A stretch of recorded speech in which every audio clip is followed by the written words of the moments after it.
Bismillahirrahmanirrahim. Assalamu alaikum.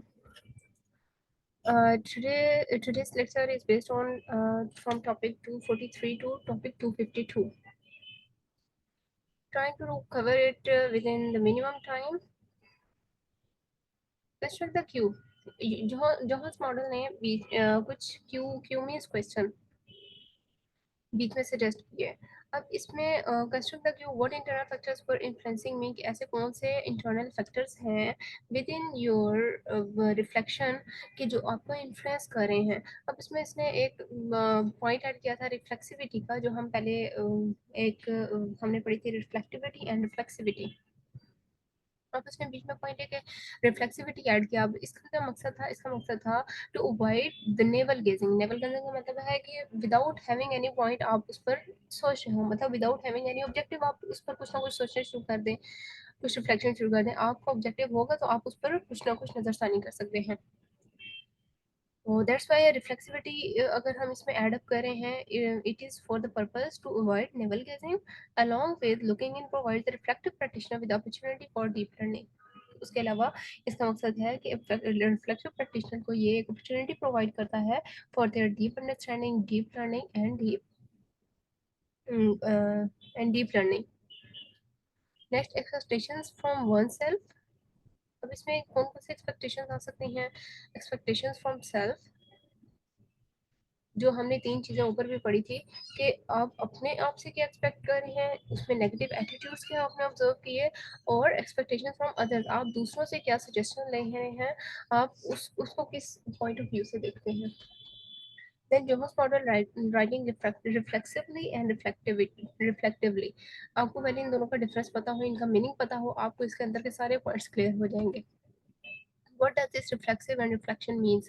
Reflection, मैंने यहाँ पर इसकी डेफिनेशन एड अप कर दी है। Reflection might lead to insight about something not noticed in time, कि आप ऐसी चीज़ पर नज़रसानी करें जो इन टाइम आपने नोटिस नहीं की, बल्कि आप पास्ट पर नज़रसानी कर रहे हैं, उस पर गौर फिक्र कर रहे हैं, आप उसकी अक्कासी कर रहे हैं। That is called reflection. और रिफ्लेक्सिविटी का क्या मतलब है? Reflexivity is finding strategies to questions our own attitudes, thought processes, कि आपके अपने थॉट्स और प्रोसेसेस या वैल्यूज या एजम्पशंस, जो आपकी अपनी एजम्पशंस है, जो आपकी अपनी सोच है, आप उसके लिए कुछ स्ट्रेटजीज फाइंड आउट कर रहे हो। और वो स्ट्रेटजीज किस पर्पस के लिए हो? To understand our complex role in relation to others, कि आपका अपना क्या रोल है, कम्प्लेक्स रोल क्या है दूसरों के साथ जब भी आप इंटरेक्ट कर रहे हैं। दिस इज का रिफ्लेक्सिविटी। रिफ्लेक्शन में आपने अपने इनसाइड बिहेवियर पर को रिफ्लेक्ट करना है। रिफ्लेक्सिविटी में आप स्ट्रेटजीज फाइंड आउट करते हैं regarding those questions which are raising while you are reflecting. Then reflexive writing different other from the. अब रिफ्लेक्सिव राइटिंग, जो एकेडमिक राइटिंग हम नॉर्मल सबक वगैरह लिख रहे होते हैं, या फिर हम अपना कोई टेस्ट असाइनमेंट वगैरह मेंशन करते हैं, ये उससे डिफरेंट है reflexive writing. And it switches from third to first person. इसका क्या मतलब है? जिस तरह ग्रामर में होता है first person, second person, third person. First person होता है आई, मैं, आप अपने बारे में बात करते हैं। सेकंड पर्सन होता है यू, आप सेकंड जो आपके सामने है आप उसके बारे में करते हैं। और थर्ड पर्सन होता है वो जो वहां पर मौजूद ना हो, यानी कि दे या देम या दोज। तो रिफ्लेक्सिव राइटिंग में आप थर्ड पर्सन से फर्स्ट पर्सन की तरफ मूव करते हैं, मतलब इसमें आप आई का वर्ड यूज करते हैं। Develop style of writing that uses I rather than you और they and them and so on. आप आई वो या वी का वर्ड यूज करते हैं। पर्सनल एक्सपीरियंस आप इसमें मेंशन करते हैं।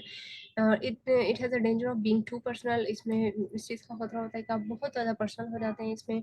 मतलब ये कि आप इसमें जो सुपरफिशली पर्सनल रह कर आपने रिफ्लेक्टिव राइटिंग करनी है, आप बहुत ज़्यादा डीप चले जाते हैं पर्सनली।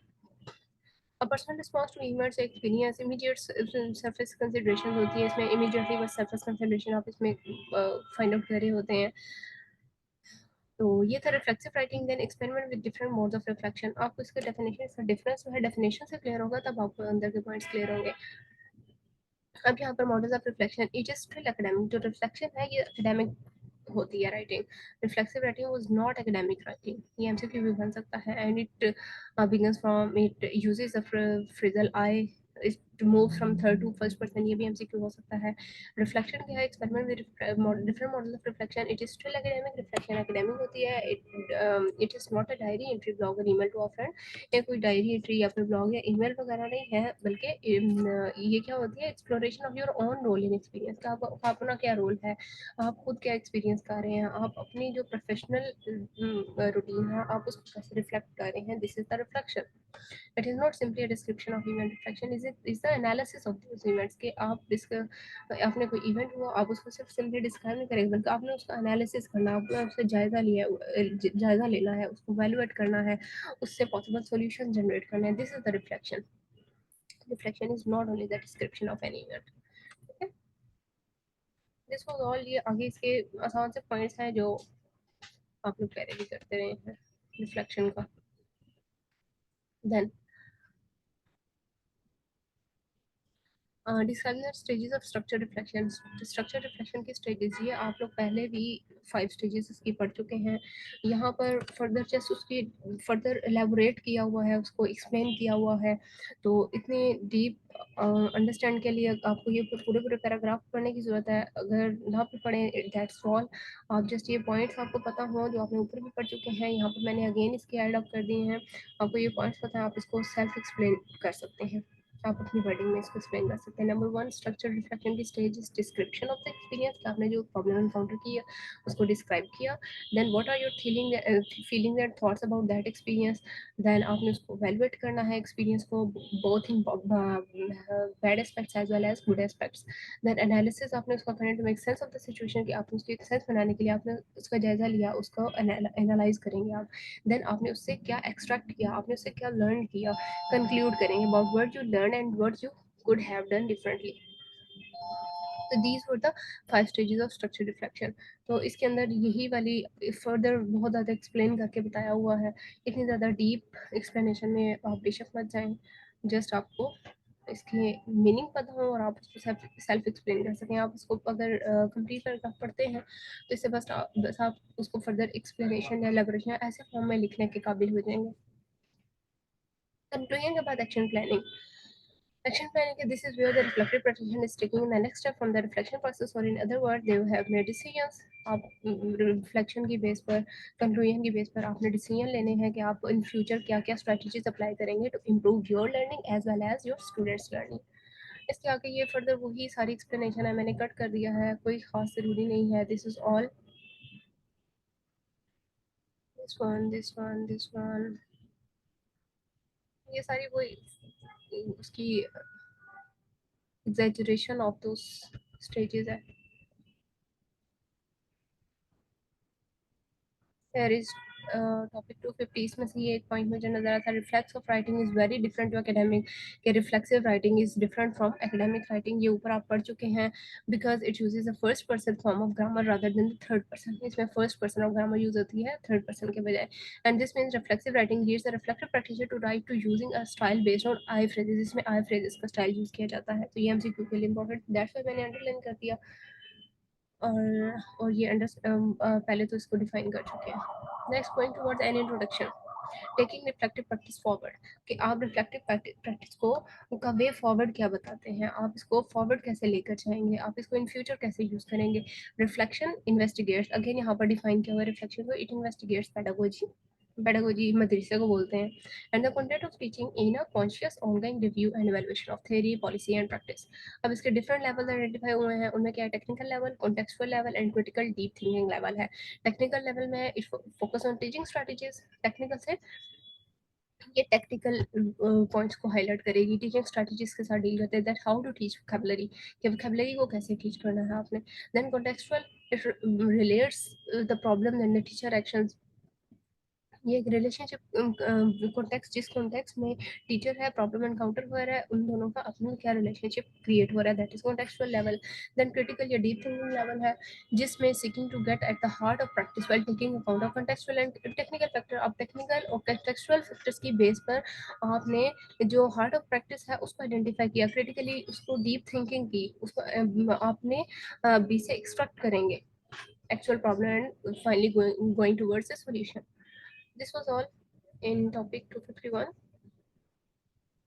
Then topic 252, इसमें रिफ्लेक्टिव प्रैक्टिस को अगेन हाईलाइट किया हुआ है, जो आप बिल्कुल स्टार्ट में, इस बुक की स्टार्ट में पढ़ चुके हैं। यहाँ पर रिवीजन है that our professional practice as teachers rather than in relation to students learning. Reflective practice क्या चीज़ है? रिफ्लेक्टिव प्रैक्टिस में हम अपने प्रोफेशनल प्रैक्टिस को देख रहे होते हैं, बजाय इसके कि हम स्टूडेंट्स की लर्निंग को देख रहे हैं। रिफ्लेक्टिव प्रैक्टिस में आपने अपने प्रोफेशनल एक्सपीरियंस को रिफ्लेक्ट करना होता है, उसकी अक्कासी करनी होती है। These two domains are by no means separate since the main objective of the former is to facilitate the latter. अब ये दोनों domains on professional practice and student learning, दोनों डोमेन्स सेपरेट नहीं है, एक दूसरे से लिंक कर रही है। बट जो मेन ऑब्जेक्टिव क्या है फर्स्ट वाले का, कि अपनी reflection on your professional practice that leads to students learning improvement, तो ये सेकंड वाले को फैसिलिटेट कर रही होता है। Reflective practitioner need to embrace the diversity of available definitions. Reflective practitioner जो है वो number of definitions regarding reflective practice in literature present है, वो उसको गो थ्रू कर सकता है। Like evaluating the effectiveness of one's teaching practice. का रिफ्लेक्टिव प्रैक्टिस क्या है कि ये एक बंदे की टीचिंग प्रैक्टिस को इफेक्टिवली इवैल्यूएट करने का एक प्रोसीजर है, या examining the teaching from the perspective of the learner, learner होने के पर्सपेक्टिव से टीचिंग प्रैक्टिस को इवैल्यूएट करना या एग्जामिन करना। एंड कॉन्शियस, ये एक कॉन्शियसनेस है, ये सेल्फ अवेयरनेस है रिगार्डिंग योर टीचिंग प्रैक्टिस। और डेलिब्रेशन ऑन प्रोफेशनल प्रैक्टिस है, जिसमें हम इसको रिफ्लेक्शन ऑन एक्शन कहते हैं। क्या आपकी जो प्रोफेशनल प्रैक्टिस है, आपने गए, लेक्चर दिया, वापस आए, और फिर उसके बाद आप अपने उस प्रोफेशनल एक्सपीरियंस उस दिन के आप उस पर गौर फिक्र करें, आप उसको रिफ्लेक्ट कर रहे हो। That is reflection on action, means after action आप उस पर रिफ्लेक्ट कर रहे हैं। और अगर ड्यूरिंग लेक्चर आप इसको साथ साथ अपनी जो प्रोफेशनल प्रैक्टिस है उसको नोट डाउन कर रहे हैं, उसके बारे में थिंक आउट कर रहे हैं, तो that will be called reflection in action, के ड्यूरिंग एक्शन आप उस पर रिफ्लेक्ट कर रहे हैं। उसके अलावा ये दो टाइप्स आती हैं रिफ्लेक्शन, रिफ्लेक्टिव प्रैक्टिस की, reflection on action and in action. इसके अलावा रिफ्लेक्टिव प्रैक्टिस का self awareness with respect to one's own processes, ये एक सेल्फ अवेयरनेस स्ट्रेटजी है। देन डीपनिंग वंस अंडरस्टैंडिंग, आपकी अपनी जो अंडरस्टैंडिंग है उसको फर्दर डीप एंड डीप के लिए ये एक हेल्पफुल प्रैक्टिस है। Then theorising from experience, that is constructing abstract models और analytical frames based on practical experience. आपके प्रैक्टिकल एक्सपीरियंस के बेस पर आप कोई एब्स्ट्रैक्ट मॉडल तैयार करते हैं, या कोई एनालिटिकल फ्रेम जनरेट करते हैं, या कोई थ्योरी आप सजेस्ट करते हैं। तो this is all in reflective practice. तो ये फाइनली एक शॉर्ट इसकी निचोड़ बता दी है। Reflective practice is therefore a way of being rather than a set of practical strategies or techniques. This was all from topic 243 to topic 252। छोटा सा था, बीच में एक्स्ट्रा चीज़ें थी जो कि मैंने कट कर दी।